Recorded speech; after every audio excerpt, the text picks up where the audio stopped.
दिव्या शिंदे, मला फक्त एकच प्रश्न विचारायचा आहे. तुम्ही बिग बॉसमध्ये फक्त स्वतःसाठी गेलात की आमच्यासारख्या तुमच्यावर विश्वास ठेवणाऱ्या लोकांसाठी सुद्धा? आम्हाला असं वाटत होतं की आमच्या सगळ्यांचा प्रतिनिधी म्हणून उभे आहात तुम्ही. म्हणूनच मी लोकांना दिव्या शिंदेला वोट करा असा व्हिडिओ सुद्धा बनवणार होते. पण आज काहीतरी उलटच झालंय.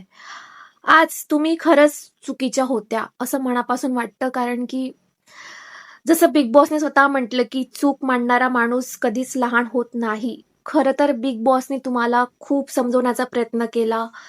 नियम समजावले, परिस्थिती समजून सांगण्याचा पण प्रयत्न केला. भावनेपेक्षा विचाराला जागा देण्यासाठी तुम्हाला थांबवलं. पण तरीसुद्धा तुम्ही ऐकलं नाही. आम्ही सगळे इथे होतो. तुम्हाला फक्त रूल्स फॉलो करून खेळायचं होतं. ग्रँड फिनालेपर्यंत आम्ही सगळ्यांनी तुम्हाला पोहोचवलं असतं हे नक्की. गेल्या 3 आठवड्यापासून कित्येक लोक तुम्हाला सातत्याने वोट करत होते. ही आपल्यातलीच मुलगी आहे या भावनेने. जे लोकं कधीच बिग बॉस पाहत नव्हते, ते सुद्धा फक्त तुमच्यासाठी तो शो पाहू लागले. महाराष्ट्र बाहेरच्या राज्यांमधून सुद्धा तुम्हाला पण लोकं वोट करत होती. अगदी परदेशात राहणारे लोकं सुद्धा तुम्हाला मनापासून सपोर्ट करत होते.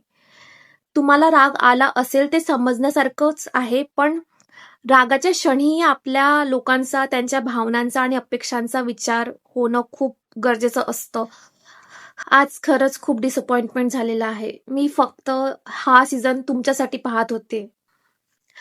खूप लोकांना तुमच्याकडून खूप अपेक्षा होत्या. बिग बॉस न पाहणारे लोकं सुद्धा फक्त तुमच्यासाठी बिग बॉस पाहत होते. ही गोष्ट काही छोटी नव्हती. आज खरंच खूप वाईट वाटतंय, कारण आम्ही तुमच्यावर मनापासून विश्वास ठेवला होता आणि तो विश्वास आज दुखावला गेला आहे.